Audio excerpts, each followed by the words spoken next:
What if I told you that one simple modification could add 50 horsepower to a classic Mustang? Or that a $30 part could save your entire engine from catastrophic failure? But here's the twist, 3 of the most popular muscle car hacks floating around the internet will actually destroy your car. And we're about to reveal all of them. Stick around, because hack number 3 will blow your mind. First up, we're talking about distributor recurving. Now, before your eyes glaze over, hear this out, this hack is legendary. Back in the day, car manufacturers had to build engines that could run on regular gas from any gas station from Maine to California. That meant they set the ignition timing conservatively. Really conservatively. We're talking about leaving horsepower on the table. Here's what happens. Inside your distributor, there are these little springs and weights that control when your spark plugs fire. It's like having a DJ that only plays the music 2 beats too late. Sure, it works, but it's not exactly getting the party started. By replacing those factory springs with lighter ones and adjusting the advanced curve, mechanics can optimize when that spark hits the fuel mixture. The result? An extra 30 to 50 horsepower and better throttle response.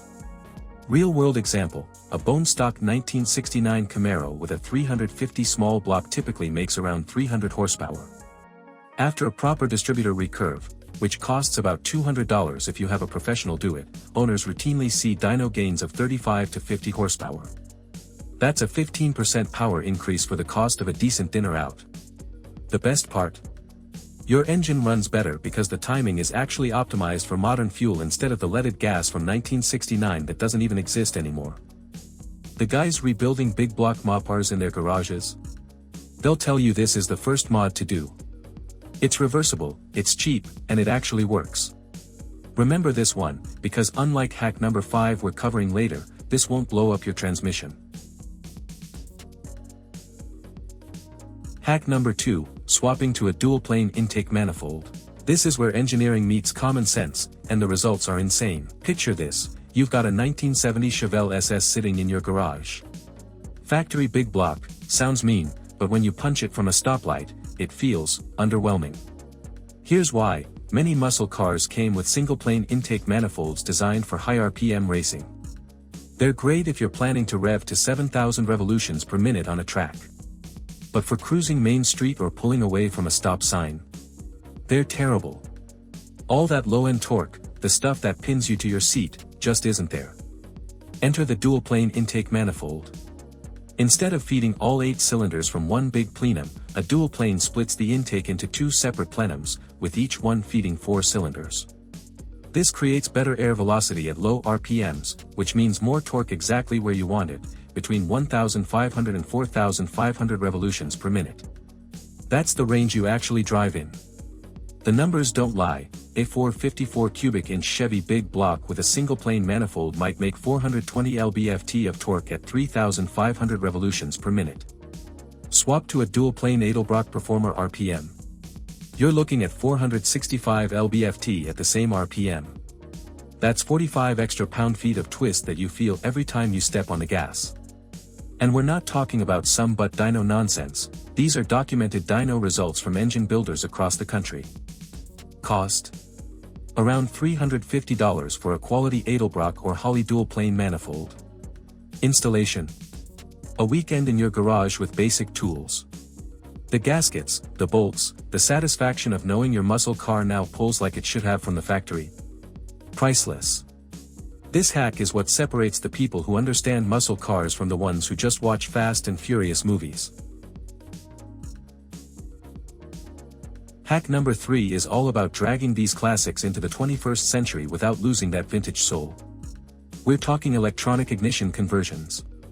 Let's time travel for a second. It's 1972. You're driving your Plymouth Roadrunner with its factory point-and condenser ignition system.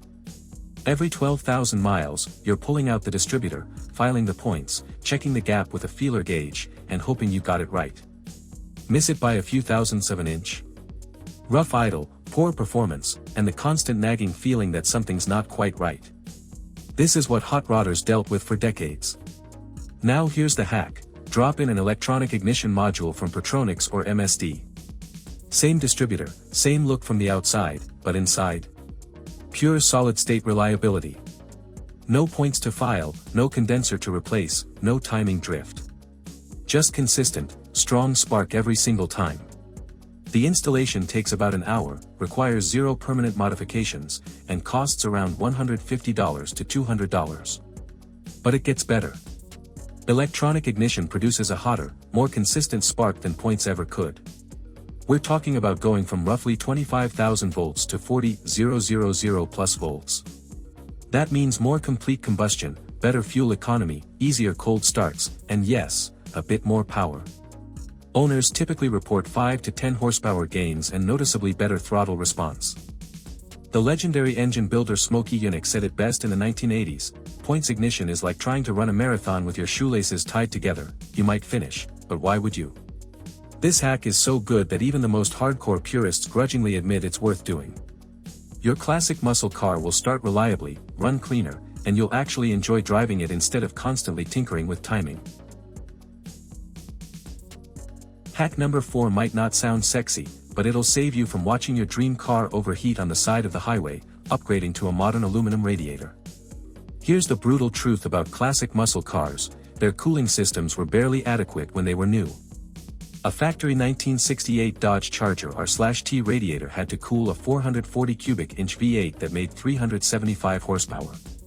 But that was designed for 1960s traffic, 1960s stop-and-go patterns, and no air conditioning running full blast in Arizona summer heat.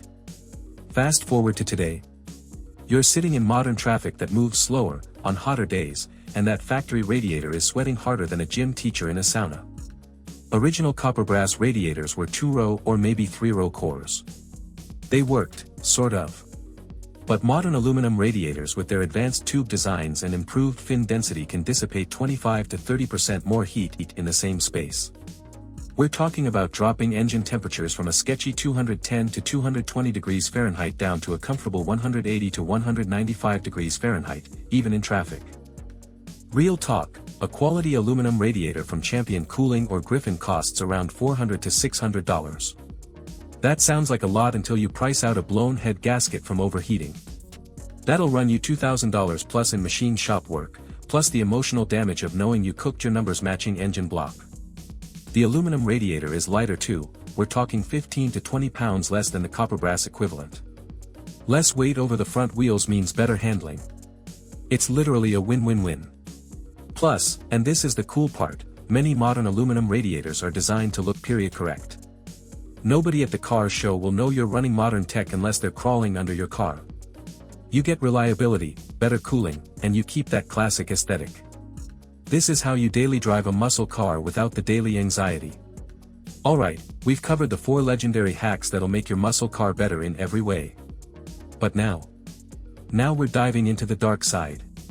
These are the 3 hacks that sound great on internet forums but will absolutely wreck your classic.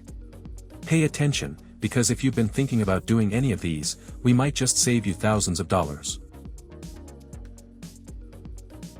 Bad hack number 1, throwing in the biggest, baddest camshaft you can find without considering your entire setup. This is the mechanical equivalent of putting a rocket engine on a bicycle and wondering why it doesn't work.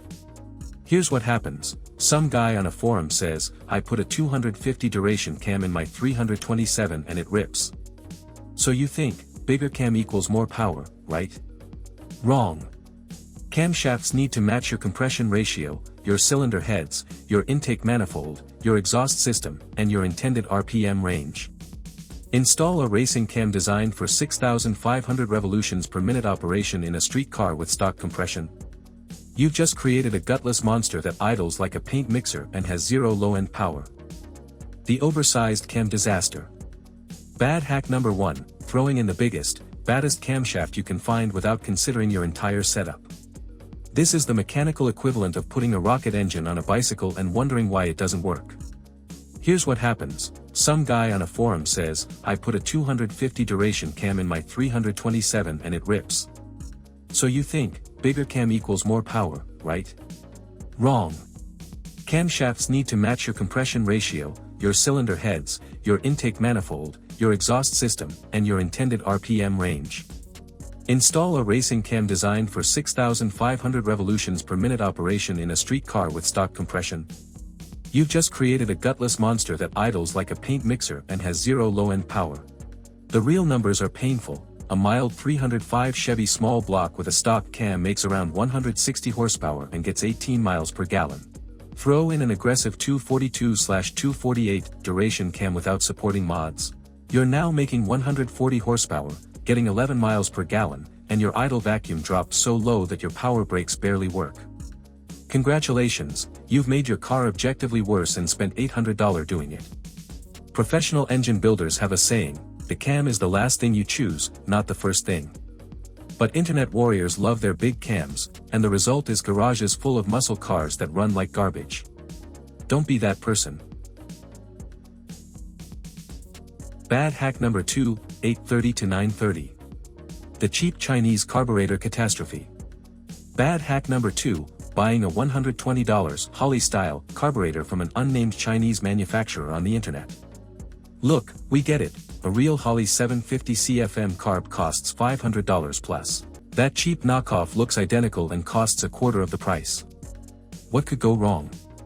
Everything. Everything can go wrong.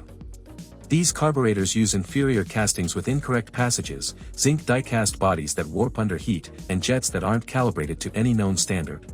Owners report fuel leaks, random flooding, throttle shafts that bind, and air-fuel ratios that swing wildly from too rich to too lean. One popular muscle car forum tracked 47 different people who installed budget Chinese carburetors. 41 of them replaced it with a quality unit within 6 months. That's an 87% failure rate. But here's the scary part, a carburetor that runs too lean can cause detonation, which leads to cracked pistons and destroyed bearings. A carburetor that floods can cause a fire, and classic muscle cars aren't known for their modern safety features. You're risking a $30,000 plus car to save $300. The math doesn't math. Buy once, cry once. Get a real Holley, Edelbrock, or Demon carburetor. Your engine will thank you, and you won't be on the side of the road cleaning fuel off your valve covers. Bad hack number 3, and this one is the absolute worst, welding your differential for burnout performance. This hack gets passed around drift communities and budget drag racers like it's some kind of secret wisdom. It's not. It's mechanical stupidity disguised as performance. Here's the theory, take your open differential and weld the spider gears together so both rear wheels spin at the same speed. More traction for drag racing, right? Except now your car can't turn properly because in a turn, the outside wheel needs to spin faster than the inside wheel.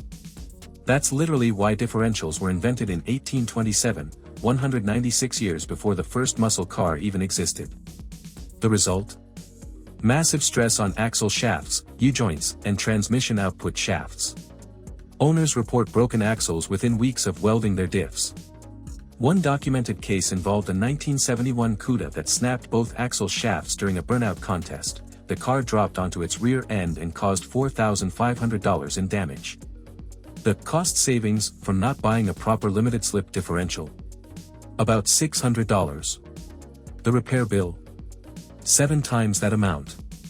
A real Eaton Posey or Auburn limited slip differential provides better traction, maintains street drivability, and doesn't grenade your drivetrain. This is one of those hacks where the internet experts have never actually built a proper muscle car, they've just watched YouTube videos and assumed it would work.